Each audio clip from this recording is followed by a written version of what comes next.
with his wife. And well, why getting married? Well, maybe he was hoping to get cured or hoping for a solution. Anyway, after a few years, when someone loses hope of having children, he starts thinking of another solution, and he was looking for adoption, and he was going in the market of slaves looking for a child to adopt. And when he saw Yusuf alayhi salam, Rasulullah said, the man who has strongest farasa, who has strongest sight of heart, understanding things and guessing things, is the man who bought Yusuf alayhi salam. Because when he saw him in this market of slaves, he understood that this boy is exception. This boy is a fantastic boy. He's not any kind of slave or any kind of boy, and he bought him to be his son. But when he presented him to his wife, he just took a little he did not engage himself immediately, just say, we're going to take care of him, I hope he'll be useful to us, and if it is what I really think, I'm going to take him as a son. And there's no doubt that Yusuf a.s. day after day will not deceive his master, and he's really going to adopt him. And this is how Allah Ta'ala changed all the evil, all the bad that was in that test that his brothers put him in the well. Allah changed all the negative that was in that into positive. Allah changed his house into a better house. Well, we can't say it was better parents, but nothing can replace the parents, but the adoptive parents have so much love to give. And Yusuf a.s. previously was one of 12 boys. Now he's the unique son of his master. But what is more important is that he's going to get an education that was not possible to get in Palestine. He was going to get the best education. You can see, how does a minister educate his children? He does not educate them to be businessmen or to be working in metal or to be working in agriculture. He educates his children to be state people, to be working for the government, so that if the son is zero, he will give him some place of MP or mayor, and if the son is intelligent and bright and making effort, he can be better than his father. So this is how Yusuf a.s. learned, was in the best schools, and learned everything that he can get from education in Egypt. And don't think that schools and educational system is just a modern concept. And you must know that Egypt was a very strong, a very developed civilization. Up to today, we don't know how they made the pyramids. And up to today, we don't know how they made the mummification of the pharaohs. So all that requires mathematics and physics and building strategy, and also medicine and pharmacy and biology, and those sciences cannot be just invented by one person. It is come through generations and through research and through education, through schools. So this system makes that the brightest people in that society will go towards those education and that learning, and they will become the scientific, and they will make knowledge go further on and further on. So Yusuf a.s. learned all about that, and that's why when he had the interview with the king, he said, "Inni hafidhun alim." I know how to keep it, and I have the knowledge of economy and directing a country. It is not just by praying and knowing deen that one can be responsible of the country. It needs to know about economics and politics and society and etc. So Yusuf a.s. learned all about this. So this is the bad ibtila, the bad test. And this is how Allah turned that bad test into positive, fully positive. And now the bad test also is divided into two kinds. So follow up. The story is the story of a da'i, of a preacher, and how he managed by Allah Ta'ala's will, but he was alone, so that all the country became believer. So this story is divided into two parts: education up to acceptation from Allah Ta'ala, and then utilization from Allah. And the education is divided into two parts: the efforts and the tests, the ibtila from Allah. And the tests are divided into two: the good ones and the bad ones. And the bad ones are divided into two: bad tests from Allah Ta'ala are divided into two kinds. There's the bad test from Allah when you have done something wrong, and there's the bad test from Allah when you have done nothing wrong. So in the case of the well, Yusuf a.s. has done nothing wrong, and Allah Ta'ala tested him. So in the case of the test where you have done nothing wrong and something bad is happening to you and people want to harm you, so what's going to happen? Allah Ta'ala is going to turn all the negative aspects of that test into positive aspects. That is what's going to happen. That's what happened to Yusuf a.s. And that means that as long as you are straight with Allah, you did not do anything wrong with Allah Ta'ala, no one can harm you. Whoever is going to try to harm you, Allah is going to turn that harm all into positive. All into positive. So, as long as you're straight with Allah Ta'ala, no one can do anything to you. MashaAllah. And the second test, when you have done something wrong, what did Yusuf a.s. do wrong? Yusuf a.s. made a mistake when he was in prison.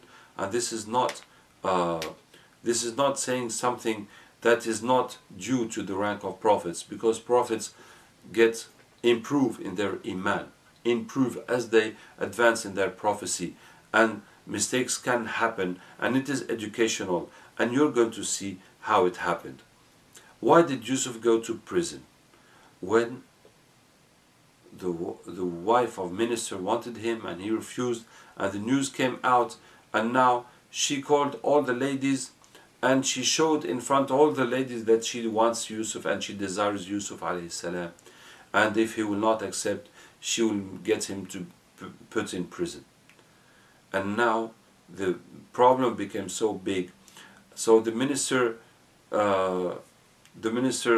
meted his advisors to say, how are we going to deal with this? So they say, well, Mr. Minister, does this need to discussion? Your wife is saying in front of everyone that she absolutely wants to have relation with your slave. You must divorce her.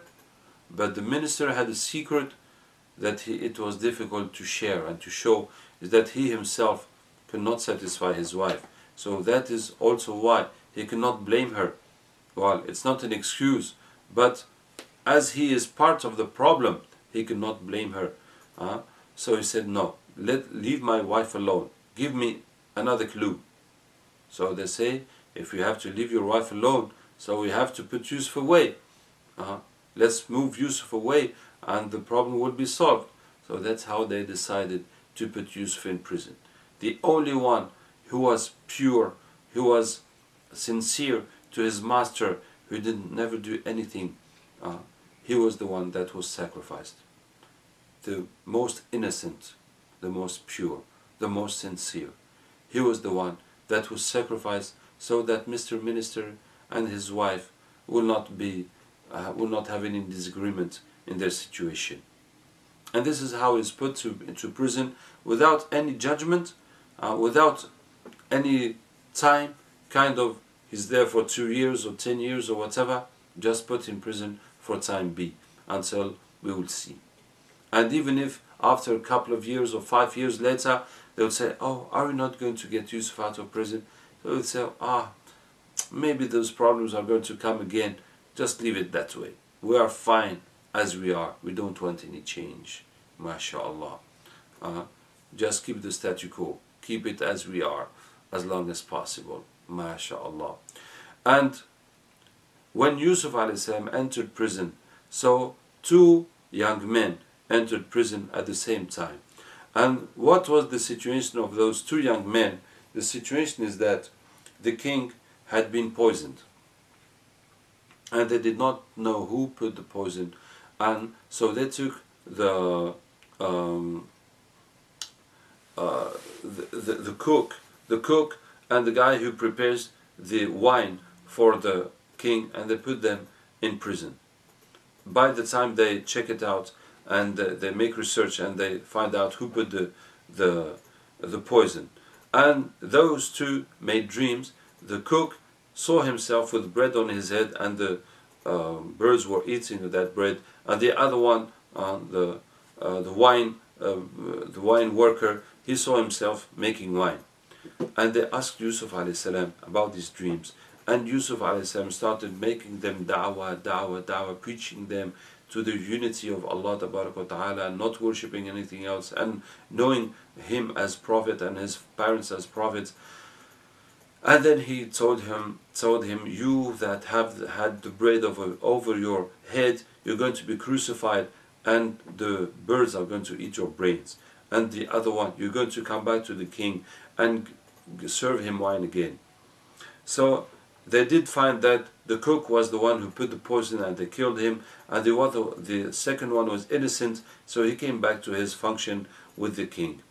And Yusuf alayhi salam told him, please mention my case to the king. And this is the word, this is the mistake Yusuf alayhi salam made, and this is what Allah Ta'ala did not like. Why are you asking him to talk to the king? And what's wrong with that? Many things are wrong with this. The first thing that is wrong with this is to believe in your heart that someone else than Allah is going to solve your problem. That's in your heart to say, the king, this is my chance to solve my problem. Oh yes, if that king could just know about me, one word of him will take me out of here. And you have forgotten the power of Allah. And you have forgotten the greatness of Allah, and the mercy of Allah, and the will of Allah. And you are thinking that the king can solve your problem. This is what Allah Ta'ala does not like. Allah Ta'ala says, قُلِ اللَّهُمَّ مَالِكَ الْمُلْكِ. Say, Allah, you are the king of the kingdom. You give the kingdom to who you want. You take off the kingdom from who you want. You make great who you want, and you humiliate who you want. بِيَدِكَ الْخَيْرِ. The good is in your hands. You are capable of everything. You are almighty.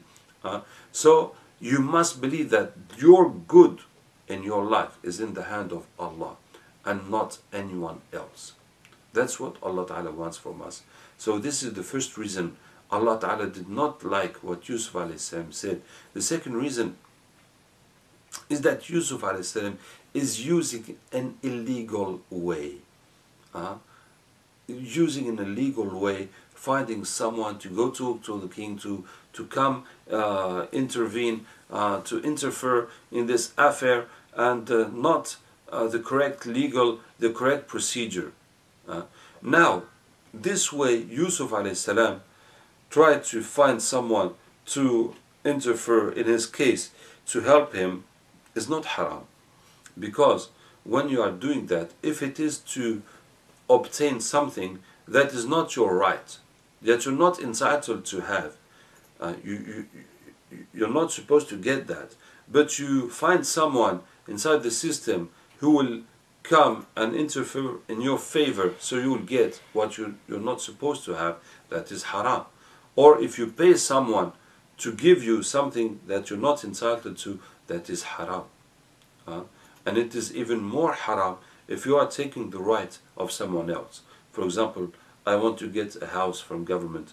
They say no, and I will do and pay to get that house. It is haram, but that house, it was supposed to go to someone else who was more entitled and more in need and had the correct conditions than me. So not only I have taken a house that is not mine, but I have taken someone's house, and now I will have to pay that person on Yawm al-Qiyamah.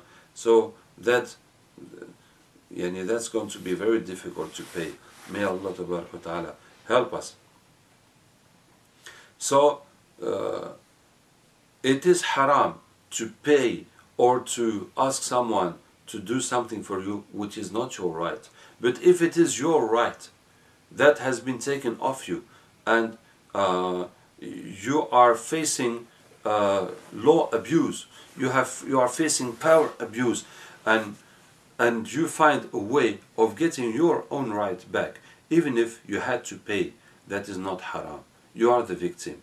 But it is better not to pay and to oppose a resistance, a citizen resistance, and to ask and claim that the law will be applied and that the truth will be done. It is better to do it that way and to stay straight and to fight that things become straight. But if you cannot and you do pay, or you find someone to help you out, it is not haram. So what Yusuf a.s. did is not haram, but according to his level of iman and piousness and closeness to Allah Ta'ala, Allah did not accept that coming from him. And the third point in what Yusuf a.s. said is that Yusuf a.s. was preaching the two young men. He was preaching them, giving them da'wah, and Allah, He's the Lord, and this and that. And there's a contradiction between the fact of preaching people, talking to them about Allah, about deen, about this.